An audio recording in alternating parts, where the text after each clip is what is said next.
Hi, everyone. Welcome back to the Earthdawn Survival Guide, a podcast for all disciplines, paths, players, and game masters, and enthusiasts like Josh and myself. I am, of course, Dan. With me is Josh. Hello, everybody. And on today's podcast, we will be discussing all things theological and ecumenical, because we're going to talk about more passions and questors, round 2. Episode 2 of our series on this. Who are we talking about this week, Dan?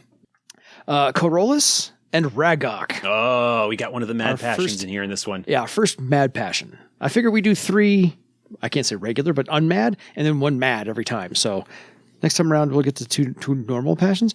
But this time is, Chorrolis and Raggok, and the questors involved therein. So if you have any questions for us after you hear this, or any suggestions about something we missed, we actually have an email held over from last time about devotions that people can play. People can do when they're not a questor for either one of these. We're going to incorporate those today as well. But feel free to email us at edsgpodcast@gmail.com. And we can just dive right in, essentially, because last time we covered 2 passions and questors in a little over an hour. I think we can maybe come in under an hour this time around. We'll give it a shot. So Chorrolis is the passion of wealth, trade, envy, and desire, not greed. Not. There's a fine line there. Well, I mean, when you start dealing with envy and desire, there is a strong aspect of greed that goes along with that. Yes, just a little bit. And this is another of those cases where, like, oh, well, when we talk about the passions are representatives they are associated with the ideals, like positive ideals of society. Yes. Envy ain't necessarily one of those. Well, the grass is always and desire. Now, there. we talked in our first episode about that. We talked about some of the overlap that exists in some of the ideas, like with Astandar, where you've got love compared to, more of a romantic love compared to Garland's like filial family love kind of situation, like where there are some different aspects perhaps of the same emotion. Desire being associated with Chorrolis, desire is also something that could conceivably be associated with love, right? Where you feel desire for someone, but the desire, I think, that Chorrolis relates to, especially if you take that in the context of envy, you start to see more of like a covetousness, a desire of ownership. And I think that when you start talking about the kind of desire that Chorrolis might inspire if it comes to relationships as opposed to just money, that's some potentially toxic. Like at that point, you're looking at owning someone or wanting to possess them in a sense, as opposed to the other aspects of that. Yeah, I could see where this would lead people down maybe the wrong path if they tried to quest for Chorrolis a little bit. I was looking at envy and desire more as in the grass is always greener on the other side of the lawn, on the other side of the fence, where you envy their success with something and you desire it for yourself as well, might cue you closer to the path of Chorrolis versus leading down the jealousy path that we'll get into in the other half of the episode. Right. Well, the other thing is, and mentioned this a little bit with the first episode on passions, where we talked about one of the things we wanted to do with the passions book, with the questors book, was perhaps show some indications of how even someone who is following a presumably sane passion, a good passion, a non-mad passion, could, by carrying those ideals in a certain direction and to a certain degree, might not necessarily be the epitome of a good member of society. I think, in fact, the essay by the questor of Chorrolis that is in the book is one of those that is kind of slanted in that regard. And some of the points of view and the ideas that are presented in that essay, people often talk online about Chorrolis might actually not be completely sane himself. Again, talking about the idea of envy and greed, of the sort of darker aspects that go along with those ideals that he is connected with, can lead to some very toxic and destructive and dark places. Even though he is ostensibly not a mad passion, the things that people could do. And some of this is epitomized and described in the Travar book, which is very heavily a city that is influenced by Chorrolis. Absolutely. In its own way. You know, the damage and the problems that can come about as a result of pursuit of profit above all. Yes. Mm-hmm. Late stage capitalism is a hell of a drug.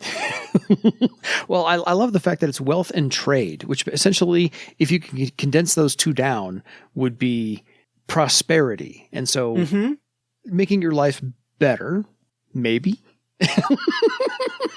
Lest our listeners misunderstand me, I have no problem with trade. I'm a big fan of trade. Trade gets our books into people's hands around the world. Absolutely. And in exchange puts money in our coffers that allows us to then do more, produce more books. Oh, I'm a huge fan of trade. My favorite line from the essay is, coins are useless if they aren't moving from one hand to the next. Money sitting in a vault does nothing. It doesn't bring me more. I wanted to make sure that got on the podcast. Yeah, that's actually a really, one of the things actually that I find interesting about the Chorrolis essay in Questors. Yeah. And that was one that was written by, was that written by Anthony? I think it was written by Anthony. Yeah, Anthony Jennings. He did Chorrolis. He did, pretty sure he did Low Cost. He might have done a third one. Anyway, he brought really interesting takes on all of the ones that he wrote. Yeah. And I'm absolutely thrilled that he did the work that he did on those. But there is the aspect of that character, of that questor of Chorrolis, who he's got a lot of money that is moving around. Like, he invests it. He spends his earnings to fund other caravans and all of this stuff. And it's mentioned in one of the sidebars or something like that, that he was not ostentatiously displaying his wealth. No. That he, that devotion, that idea. And an interesting side note, actually, I mean, a lot of the focus on Chorrolis, understandably, because it's a role-playing game and people like getting money, is dealing with it in terms of money and trade from a financial standpoint. But trade is not just financial. Yeah. Trade also promotes cultural exchange, right? One of the ways, in a sense, that Throal dominates the province the way that it does is not through military might, the way that Thera often kind of imposed their will on things, but by their traders, their merchants that go across the province, traveling from town to village and so forth, spreading as part of that the ideals of Throal, but that representation being not necessarily, although there are absolutely negative vibes with regards to, like, not completely ethical Throlic traders taking advantage of folks. But that idea, but the ideals of the Council Compact and the Book of Tomorrow, I mean, all of that sort of stuff, while Throal does not necessarily have the really strong passions-inspired trade that is kind of the hallmark of Travar, Chorrolis is very much a part of Throal and the cultural exchange and the cultural trade that it kind of goes on with that, and in its own way kind of unifies Barsave under that larger philosophical banner.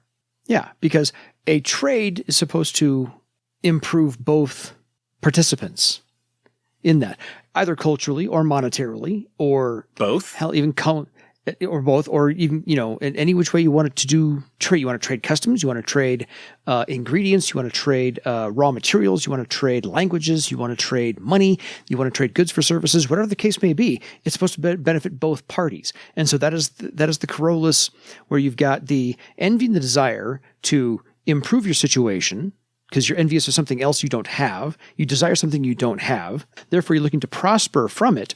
And if you get that trade done, then you can prosper from it, and therefore that is your new wealth. You've prospered from those other 3 things you used to get that wealth, to get that end result you're looking for. Right. So that's how I tie all those together, because the elements of Chorrolis are found in, bags of treasure, caravans, Epicurean delights, so therefore, rich, rare displays of wealth. Yes, and goods for sale. So all of those things you can find Chorrolis in. So if you're in, his powers are fantastic. He can incite greed. So I love how they tiptoed around it, and then all of a sudden, poof! No, his actual powers, he can incite greed. He can make He can make you want something. Yes, absolutely. But he can also encourage trade, and my favorite power that he's got is instantly travel along any trade route, water or land. Air doesn't count because it's just wide open. There's no direct whatever. It's just to the sky. But, water or land, any trade route you want to go to. So, Chorrolis always appears as a well-to-do person. Yes. A little hefty. They're often sedentary. Because carrying, being a little bit on the heftier side is in a way a symbol of wealth and status, largesse, because you have the resources to be able to work a little bit less. To work a little bit less, but also that you can eat more. And if we're talking about sort of the stereotypical Middle Ages type of subsistence farming sort of situation, somebody who is wealthy enough to actually be overweight. Yeah. That is in its own way kind of a symbol of wealth and privilege, in much the same way that being like very pale skinned meant that you weren't out working under the hot sun in the fields all day. Of course. So let's go over a couple of devotions that somebody who's not a quester could do for the benefit of Chorrolis, to show that they're devoted to them, before we get to the actual questors themselves. Because I figure if you're looking to have maybe an NPC come in and be somebody who's passionate about, tongue-in-cheek, Chorrolis, but not necessarily quite good enough to be a follower or a quester just yet, that they would encourage any of the player characters to haggle, maybe trade items instead of just paying for them outright, maybe travel with a caravan, because caravan, of course, is one of the elements of Chorrolis as well, and maybe offer up some of their own items for sale and see what they can possibly get for them. So encouraging the trade in the negotiation process of acquiring goods and services. So I figured those are a couple of them. Any ideas for you, Josh? Yeah. You probably have better ones than I do. So. Well, I mean, you can always look at the acts of devotion that are given as examples for questors. Yes. And use those as kind of ideals or things that people could do. One of the things that was kind of brought up in the aftermath of our previous episode is that you might see, talking about Astendar, you might see, and similar to the way that the Greek poets and playwrights would perhaps start off their works by invoking the muses, as part of the text, calling on the muses to bless the performance or to inspire what is to go on there, that you might see a call to Astendar as part of the opening lines of an epic or something like that a troubadour or other performing artist might work into their work. And in a similar way, you might see merchants, even if they're not questors, but you might see merchants perhaps have a small shrine or symbol or something like that to Chorrolis as part of their shop setup, as part of their stall. They might do something that perhaps invokes or have some little ritual that they do that invokes Chorrolis as part of like any time that they are going to be doing a negotiation. I look in I'm sure, because I don't have it here right in front of me, the Travar book probably has some ideas as well that are talked about there in the Travar book when it's talking about the city being devoted to trade and Chorrolis. There are probably some things that are mentioned there. About every fifth word Travar was about Chorrolis, but yes. Because one of the questions that came up that we read for the live show was introducing players new to the setting to the ideas represented by a passion. Yes. And so figuring out ways that normal people might invoke those passions as part of what they are doing. Yeah. I do want to make it clear that I think that devotions may be by an NPC to, like I said, dangle the carrot, or at least whet the appetite for somebody who might be wanting to follow in the path of Chorrolis as a questor, is that encouraging others to haggle and trade is one thing that they could do. It's not betting or wagering.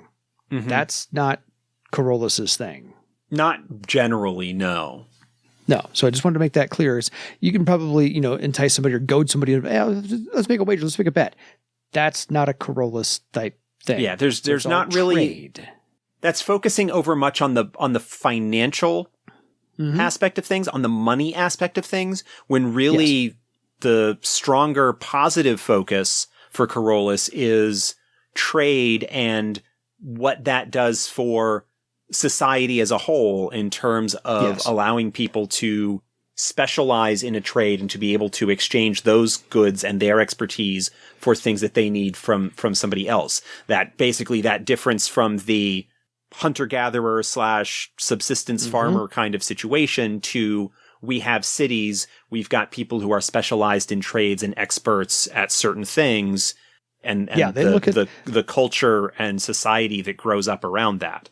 Yeah, they look at the trade and the interaction of, be it money, be it goods, be it services, as the lifeblood of a society. If that's not flowing, if those trades aren't flowing monetarily, culturally, then your society is going to die off. And so that's what the followers of questors of Chorrolis look for, especially, and devotees as well. So how about we go through some of the powers, the devotions that questors can actually get when they begin to follow Chorrolis, because again, there's the 3 tiers we covered before, and you get the follower, the adherent, and the exemplar. We'll go over those every single time, but the follower devotions we've pretty much heard most of before: bribery, conversation, etiquette, evaluate, first impression, haggle, lip reading, and I think we covered passions, empowerment. That's something that every single questor gets eventually. Streetwise, but my new favorite one, pigeon. Pigeon. Yeah, this basically allows it's kind of a not like fully speak language kind of thing. Yeah. It basically allows the questor to facilitate communication between groups. While they are using that power, groups can kind of talk with each other enough to facilitate the trade and the relationship that's going to be involved in that. It's not like speak language where once you learn the language, you kind of know it going on. We're going to facilitate short-term communication between these two groups. Just enough to make a negotiation happen, not necessarily to, make a dissertation on or write a doctoral thesis. Kind of inspired by the passion, magically smushes the two languages together, or more languages together, in order to allow them to kind of communicate. Exactly. So that's pretty much it for the follower devotions. Most of those are talents we know from having discussed all of the disciplines beforehand. So the adherent devotions for a Chorrolis questor is assess intentions, diplomacy, insight obsession, resist taunt, true sight. We know all those. So let's go with Heart's Wish. Heart's Wish allows the questor to find out what the target's fondest desire is, their strongest desire. Basically make a test against their social defense and find out what they want, the most important thing that they want at that moment. Yeah.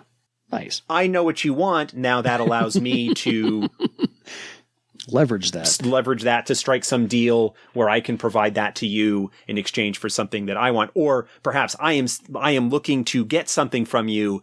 I now know what you want. That allows me to, again, facilitate potentially that trade. Insight Obsession is actually a new one.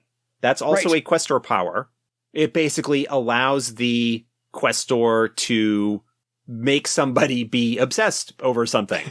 It's kind of an offshoot of the Insight Greed a little bit. It provides the target bonuses to actions, bonuses to tests that relate to obtaining that obsession, or and a penalty on anything else.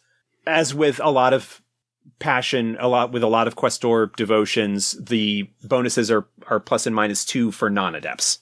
Yes.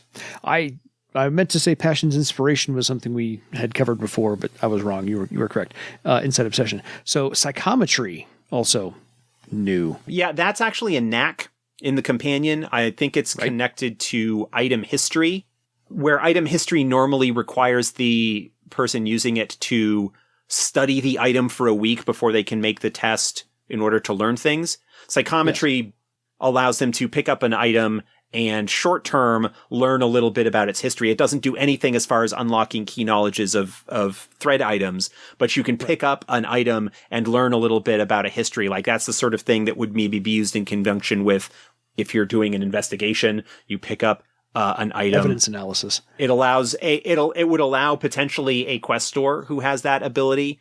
They find an item and the merchant that's selling it is telling some story about its history or whatever, and they can pick it up, and if successfully using that, know whether the individual is telling the truth about the history of the item or something like that. Very cool. So it does provide some limited seer type impressions and knowledge about an item's history without unlocking any of the thread item required stuff that's normally associated with item history.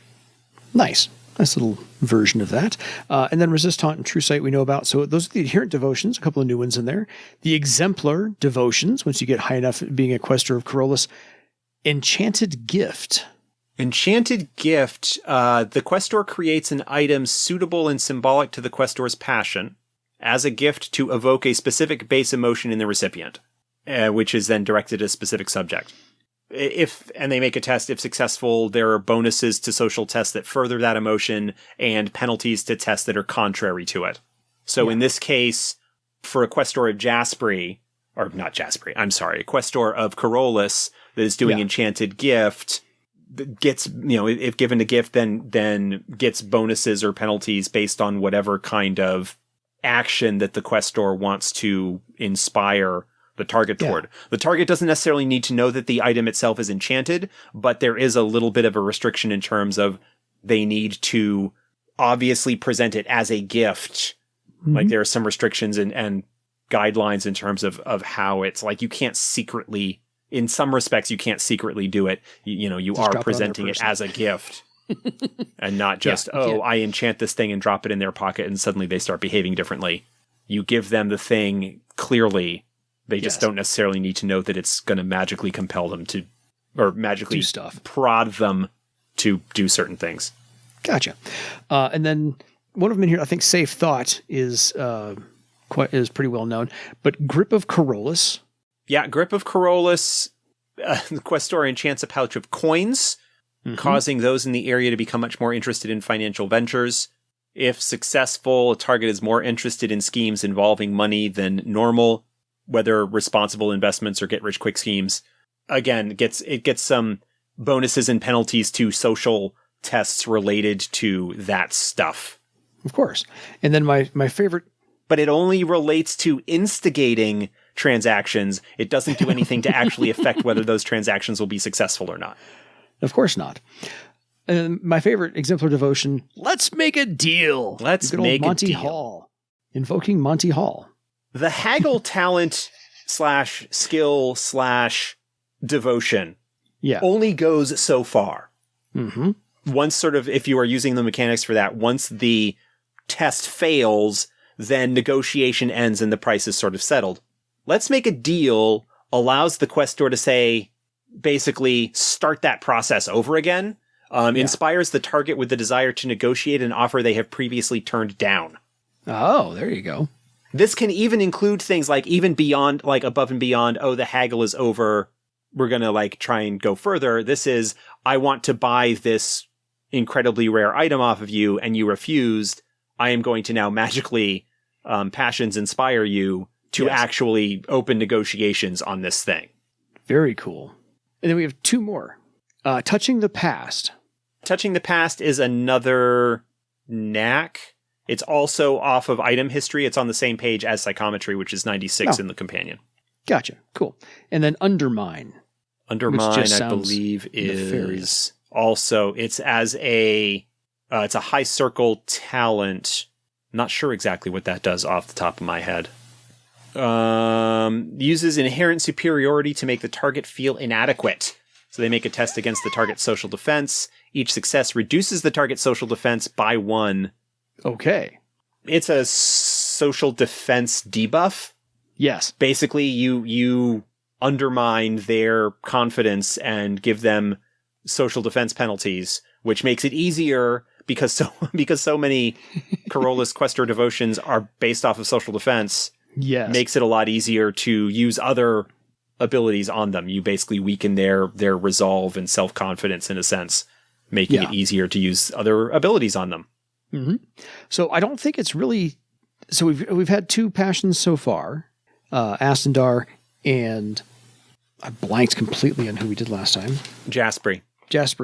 And now we've done Chorrolis. I think all 3 of these are rather easy to kind of insert into the game and flush out the larger realm of Earth Dawn so that anybody new or veteran players can understand who and where Chorrolis might come from and how to kind of lace in the idea of becoming a questor of them. As a quick comparison, Undermine is an 11th Circle Troubadour discipline talent. Ooh, that is way up there. It is available as an option to Warden Tier Swordmasters as well. Mm-hmm. Yeah. So, would you find it difficult to lace in ideas of maybe the idea of someone becoming a questor for Chorrolis? Because I think it's pretty easy to do Chorrolis as well. It depends on the type of game you're running. Jasperi, we had talked about, is fairly easy in some respects to bring in to a situation. Chorrolis does not align themselves with a discipline quite as strongly as others might. Agreed. An argument could be made that perhaps Weaponsmiths, because of their craftsmen and connection with making things and whatnot, and in the commerce business, that business, like that aspect of things could potentially relate to Chorrolis, but that's not. They say, like, what passion would Weaponsmiths be most associated with? Chorrolis is not the first one that comes to mind. No. Air sailors, maybe, in their capacity as merchants, as those, like, maybe piloting merchant vessels and so forth. Yeah. Boatmen adepts, again, like with the Tiskrang, Aropagoi, could potentially be related to Chorrolis. But if you're dealing with a game, I would not necessarily expect player characters to go questing for Chorrolis. Mm-hmm. That's not something that I would see as one of the more common choices. It's certainly possible if you've got a game that is going to perhaps somehow be focused around, especially if you've got a Travar-based game revolving around a lot of the merchant houses and stuff that's going on there. You could definitely see a questor of Chorrolis being particularly advantageous and having a player character that might want to gain that leverage. Oh, yeah. But because of Chorrolis' association with trade and merchant caravans and the Tiskrang Aropagoi and the riverboat trade and all of that, the association that adept groups frequently have with guarding caravans or working for merchants or various other aspects of that, bringing Chorrolis into a game in some respects is not a difficult concept. I think that's something that can work fairly well. And as with other questors, as we have talked about in the past, multiple followers or devotees of Chorrolis could potentially come into conflict if they're going after the same thing. If you get rival merchant houses that are both trying to go and get an agreement, a contract with a place, that there could be some conflict or rivalry or difficulty that comes out as a result of that. There's some envy and some desire there, yes. If you've got a game that's going to be dealing with those kinds of themes, Mm-hmm. then Chorrolis is kind of a natural fit. There's a great little adventure in the Parlainth Adventures collection from first edition. Yes. I think it's called the Passions Box. Basically, the premise of the adventure is there's this box that shows up and everybody wants it because everybody gets the box. When they get the box, it's like it was found in the ruins. And when somebody has the box, they are convinced that whatever is in the box will give them exactly what they want. And it makes them incredibly persuasive in terms of convincing people that is the case. And like the box causes all kinds of trouble in Haven as it bops around from hand to hand. And like the adventure ends with Chorrolis himself showing up and saying, "Oh, I had forgotten about this," and taking it and absconding. Yes. Taking off at the end. That's a great little adventure. Really heavily focused on a passion that you might be able to look at for inspiration. I ran that one. That was fun. My players like that one. That one is a lot more effective to run if you've got established relationships with the NPCs that are involved. Mm-hmm. So I ran that one, I think, third.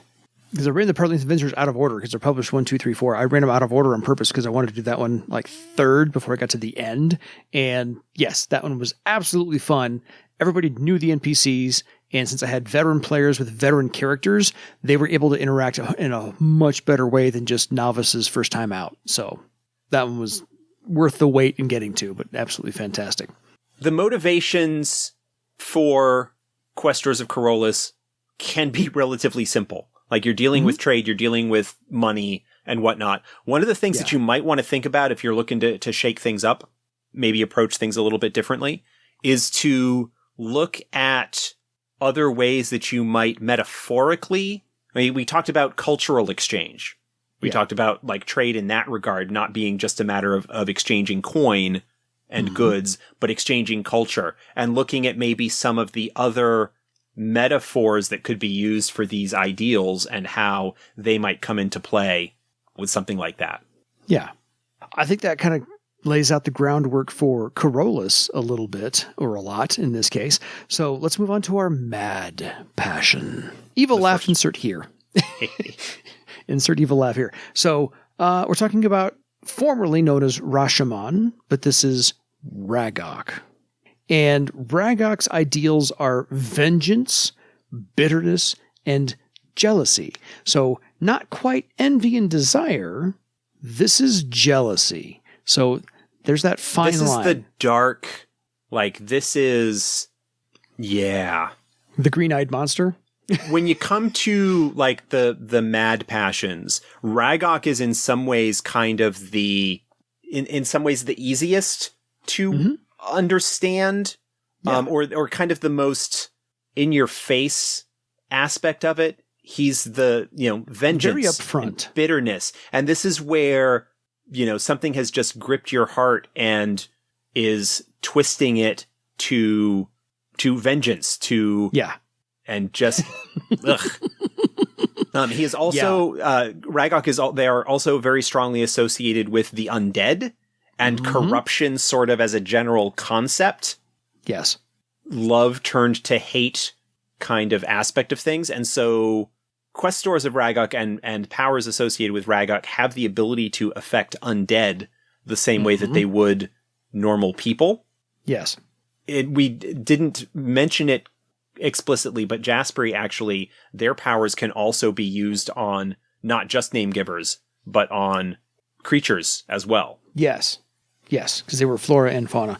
But the elements of Raggok are, as you said, undead, skeletons, wounds, insects, and oddly enough, swords, and then snow or ice. Again, you talk about like swords kind of make sense in the idea of vengeance, of looking to go and strike down and kill those that you feel have wronged you. Yeah. Snow and ice, you're talking about like a frozen heart kind of thing. The cold. Revenge is a dish best served cold. Cold. Oh, totally. So there's that aspect of things. There's an aspect of Raggok's ideals that can be very calculating in a sense of like planning the Poe story, The Cask of Amontillado. That is a Raggok situation. That is someone who is so driven by bitterness and the desire for vengeance that they concoct this elaborate plan to just inflict suffering on their chosen victim.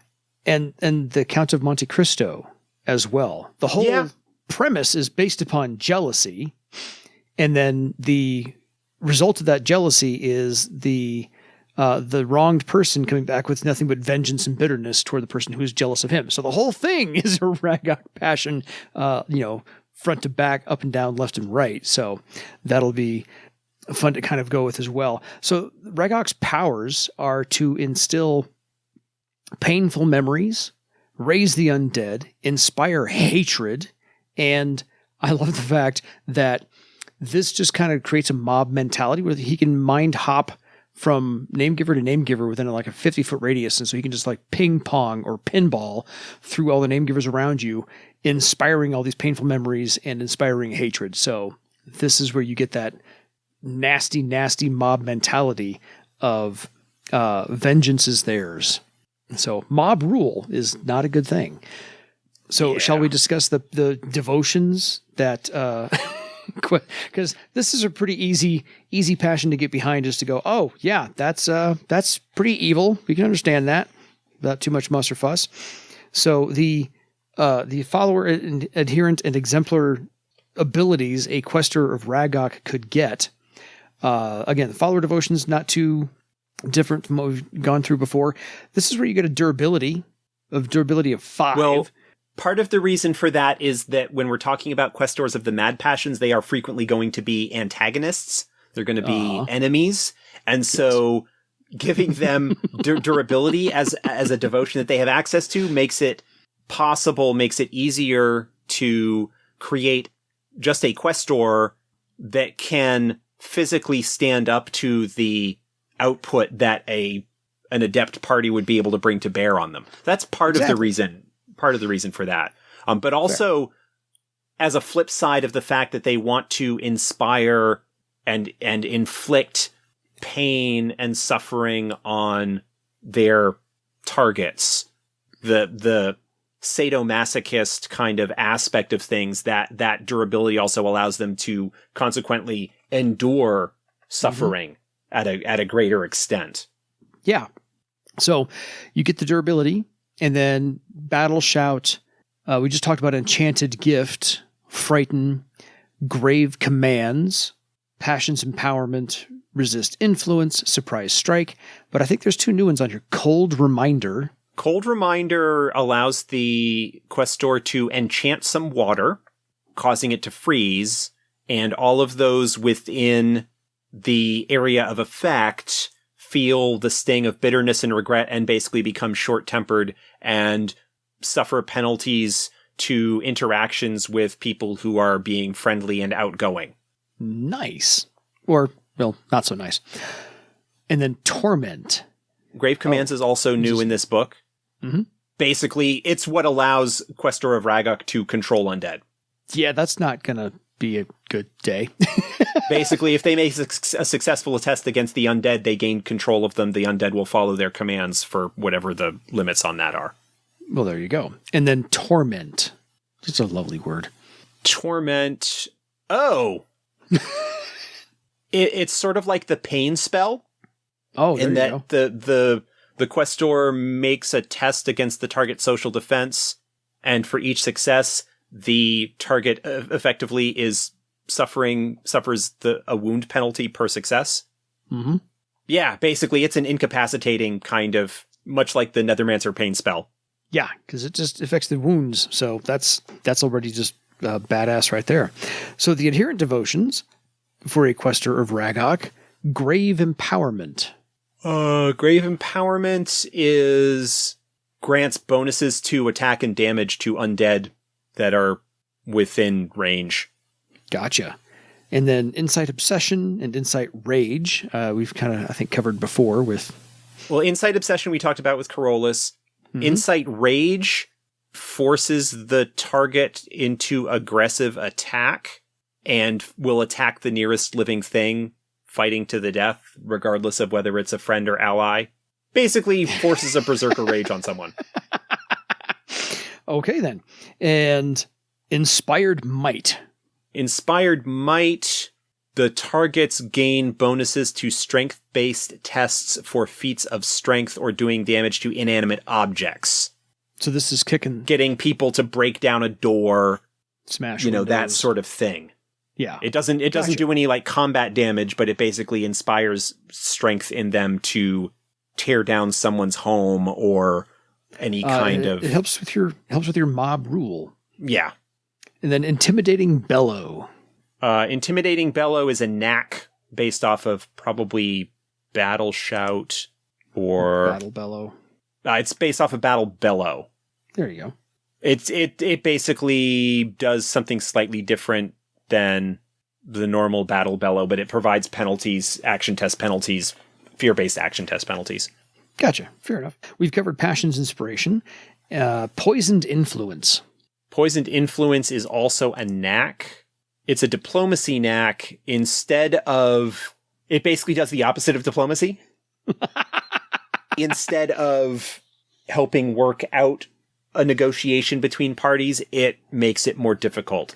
It sabotages the whole thing. Instead of improving the attitudes of the negotiating parties, it worsens the attitudes between the negotiating parties. Makes the whole thing deteriorate. Gotcha. The idea being to cause strife and difficulty. Yeah. The last adherent devotion is Steely Stare, which we all know. And then onto the exemplar devotions. Inspired Endurance, because Resist Pain is familiar. Vital Strike is familiar, but yeah. Inspired Endurance... Targets are immune to the effects of fatigue for 4 hours per success. Wow. 4 hours. That's a long. They still must rest as normal in order to make recovery tests, but they don't need sleep for the duration of the effect. Oh, there you go. And then Taste of Power. Taste of Power. Questor tempts a target into serving their passion and committing deeds that meet the passion's approval by granting access to the Questor's devotions. There you go. The Questor whispers in the target's ear, promising power, explaining the devotion if necessary, hints at further rewards that lay down that path. If successful, and makes a test. If successful, the target gains access to the selected devotion at the same rank as the Questor, 4 rank hours. The Questor during that time cannot... Basically, they temporarily loan their devotions to a target. Nice. And provides bonuses to the target that are in pursuit of the passion's goals. If you want to take some pop culture references here, this is a little bit, not quite, but I'm thinking of Wormtongue from Lord of the Rings, the guy who was whispering in the king of Rohan's ear, and I can't think of his name right now. Theoden, King Theoden's ear. Also sort of a little bit of the thing that was happening, although not quite to the same extent with the Steward of Gondor, where he was in communication with, used the Palantir in communication with Sauron, and was being affected by that. It's that kind of idea, although in this case, the Questor is basically whispering to get the... Wormtongue kind of convinced Theoden to exile Eomer. Yes. So it's like that kind of thing, but basically giving them the power to do something that the passion wants to see done and promising them more power if they do it. And it's all... the other neat thing connected with that is that if the target of that devotion performs acts that would be considered acts of devotion, the Questor gains those devotion points. Very nice. And then we already covered Undermine from the last conversation. So Vicious Wound. Vicious Wound, I'm pretty sure, is a knack. Pretty sure. Oh, no, it's a talent. It's a talent. Sorry. Oh, gotcha. Fair. Just a higher circle talent. Because I know Vital Strike is also a higher circle talent. So those are your last 2 exemplar devotions. So yeah, Vicious Wound. Basically reduces the wound threshold of the target. 2 things that affect wounds now. And basically allows the person using it to deal multiple wounds with a single hit if their damage test is high enough. There you go. They reduce the wound threshold, and for every success, they deal an additional wound for each success above the target's adjusted wound threshold. Whew. Nasty. Well, it's an exemplar. I mean, that's a master's, that's a warden/master tier talent. It's an exemplar devotion. It's a nasty, nasty stuff. Yeah. So perhaps you could make a solo quester of Raggok who doesn't need to be an adept in any other fashion, and just make one or two of them be enough of an antagonist for a small party. Yeah, they would probably, I mean, when you're looking at a questor of Raggok, you've got a couple of different approaches you can take. Mm-hmm. One is actually have a questor of Raggok be the stereotypical undead necromantic cult kind of thing, dealing with undead and whatnot, and having sort of minions and undead servants that are causing problems in an area. But understand as well that they are typically not doing it just to be evil. There is usually some kind of motivation or reason behind it, because they are being driven by at least initially, their relationship with Raggok came about as a result of jealousy and bitterness, and that being perhaps expanded and extended by the passion beyond just like that initial bad feeling to name givers in general. Yes. The essay, as with all of the essays in the Questor's book relating to the mad passions, the Questor of Raggok in there is just a serial killer. Yeah. And it's like twisted into the recognition of, yes, I'm a monster and we are all monsters. I just don't deny that nature. What I am. Yeah. Nature of what I am. And the path of jealousy and darkness and corruption and murder that are prompted through that story. You can get some really, again, Questors of Raggok as antagonists are going to be, they can be canny and have elaborate plans, but they are also the most blatant in their own regard. That's a good word. They enjoy causing pain, both physical and emotional, and are unapologetic and enjoy inspiring those negative feelings in other people, or exposing those negative feelings in other people. Yeah. There's some references to Giftbringer being inspired in part by the shopkeeper in Stephen King's Needful Things. Right? Yes. But there's also a very Raggok aspect to it, in that people have all of their petty jealousies and rivalries and stuff exposed and brought to the surface and are used against them in that sense. Yes. There is kind of a strong relationship, not only with the undead, but Raggok also has a very strong relationship in a sense with the horrors in terms of what they do. Yes. And it could be very interesting to perhaps have a situation that seems like it could be relating to a horror, but is in fact the manipulations and efforts of a Questor of Raggok that is causing the problems. I was going to say, as a little bit of a twist to that kind of classic. I was going to say that would be a nice thing. I was going to say that would be where to lead the party down that route, is make them think that somebody's horror tainted, and they're not. They're just a Questor of Raggok. And so you've got this whole new wrinkle to go, now what do we do with them? And maybe they take this person, and maybe they kill the Questor or not. But it's one of those, now they have a different avenue to look at to say, not everything's horror tainted. There is still just regular, good old-fashioned evil. And you said there's another way to bring a Questor in? I am now blanking on what the... You said one, and then we went down this route. Oh, yeah. Another way that you might approach things is to look at where Rashomon was before he was driven mad. He was the passion of rulership and stewardship, and yes, because at that point he was only the passion, perseverance and stewardship and rulership of good, perseverance and leadership. Yeah, good, the positive aspects of that, and perhaps finding a way that those things could be could be twisted and taken as a dark mirror in terms of things. Like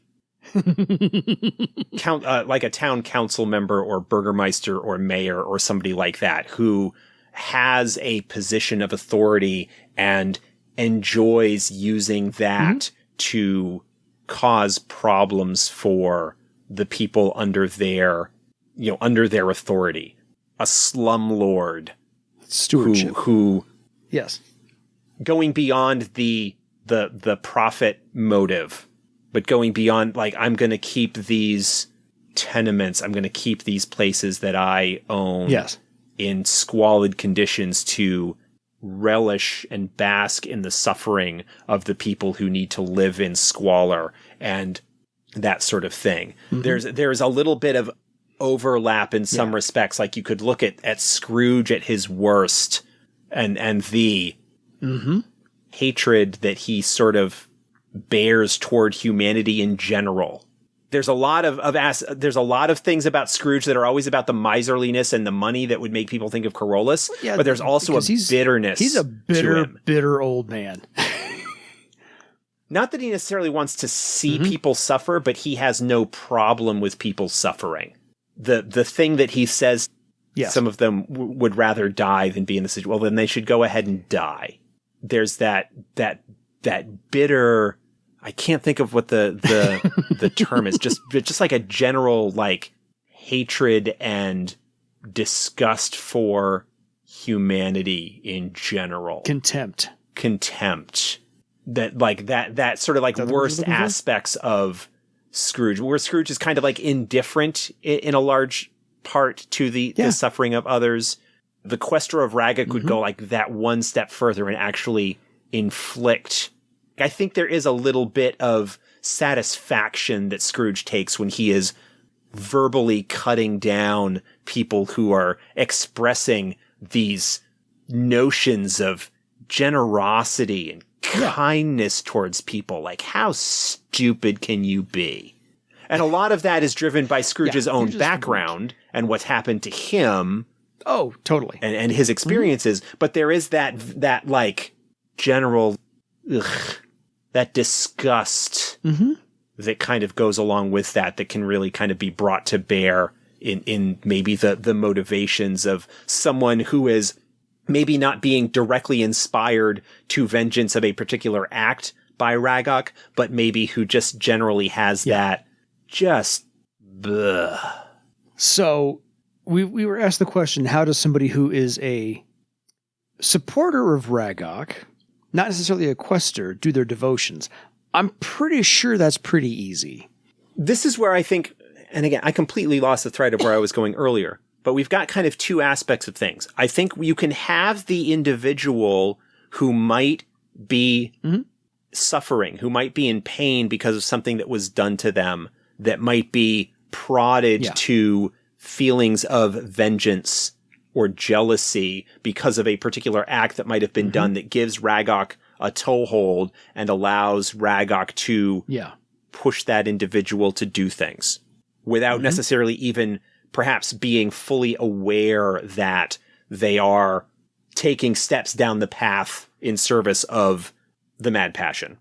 Yeah. Raggok whispers in their ear and gives them justifications for the way that they're feeling and twists their perceptions in much the same way that we kind of see in that story that's in the Questor's book, like what happens in the early stages of that. Yes, totally. And then you get like the full known, that not unwilling, but unwitting, perhaps, servant of Raggok in that regard.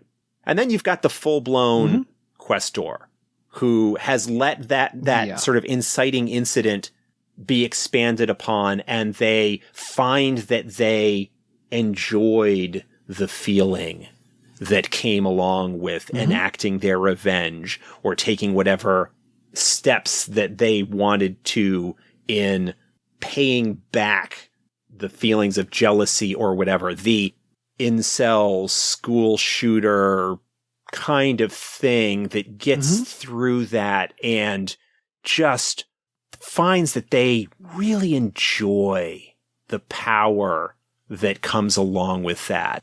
And so then devotes themselves even more completely and goes even further down that path to find other justifications for them to inflict that pain and suffering.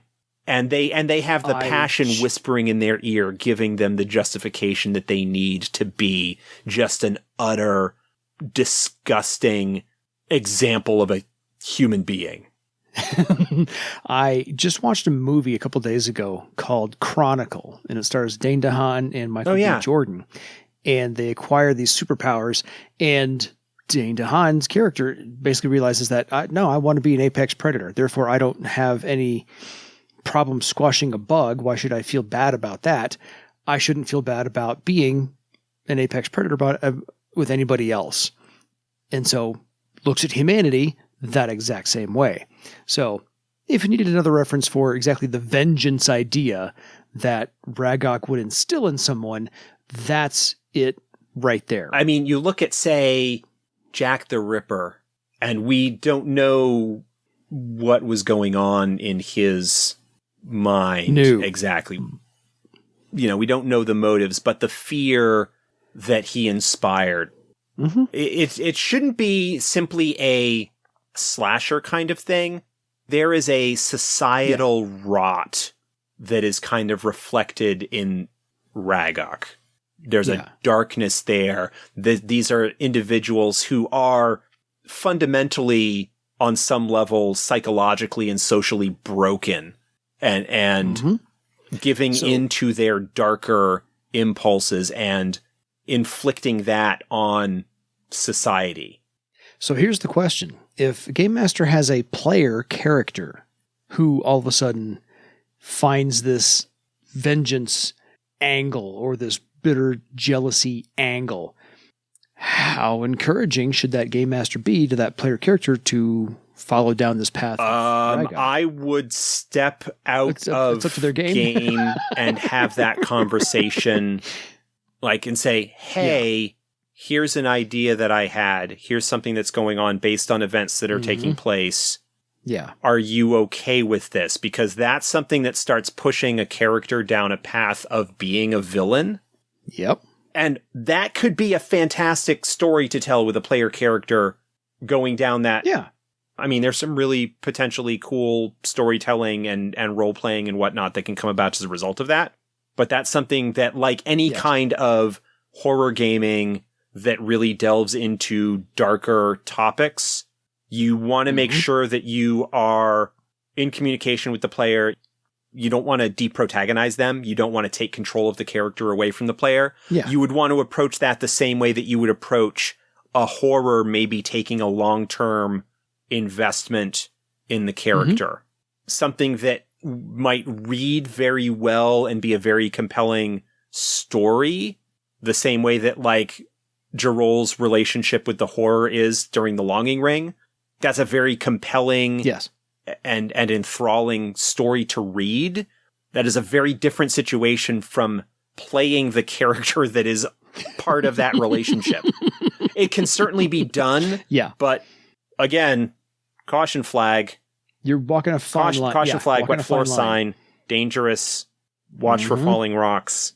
Yeah. And again, also keep in mind that you've got potentially the other characters that are going on with that and how that could be effective. So you want to, again, there's an immersive school of thought when it comes to role play of taking what's called an actor stance, whereas you are just basically playing the character and responding as you would in character and making things as a decision in the moment, and not necessarily taking that step back in what's sometimes called the author or director stance, where you are looking at them as a character that you are manipulating and having that distance between your emotions and your reactions as a player and stepping out from that immersion and the emotions and the reactions of the character and differentiating them to a certain extent and not being method about it.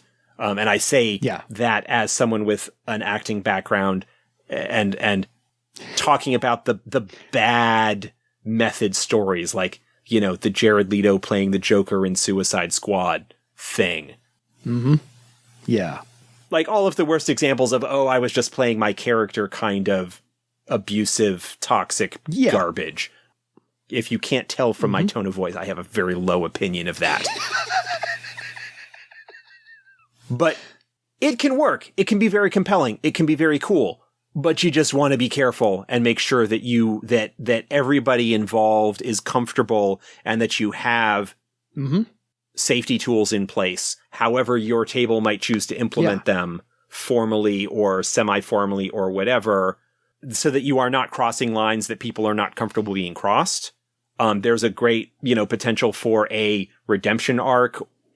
I mean, there's all kinds of potentially cool stuff that you can do there that there are plenty of examples of in fiction, whether novels or movies or TV shows or whatever. You get into a very different dynamic when you're talking about a player character maybe kind of following one of those paths. Could be very interesting for a solo game.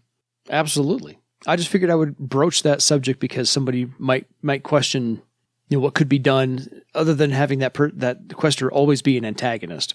Maybe somebody in the party wants to follow that route. So I'm looking forward to it. If somebody has any questions for us, I'm also looking forward to those and how we answer those. So by all means, reach out to us at edsgpodcast@gmail.com. Any final thoughts on our two passions and questors tonight? I think we've covered everything pretty well.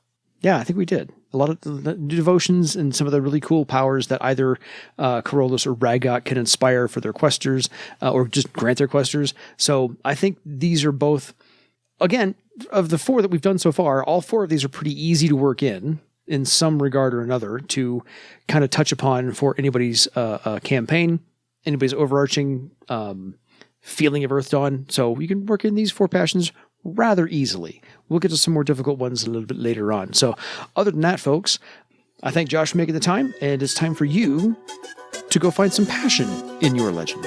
Good night, everybody.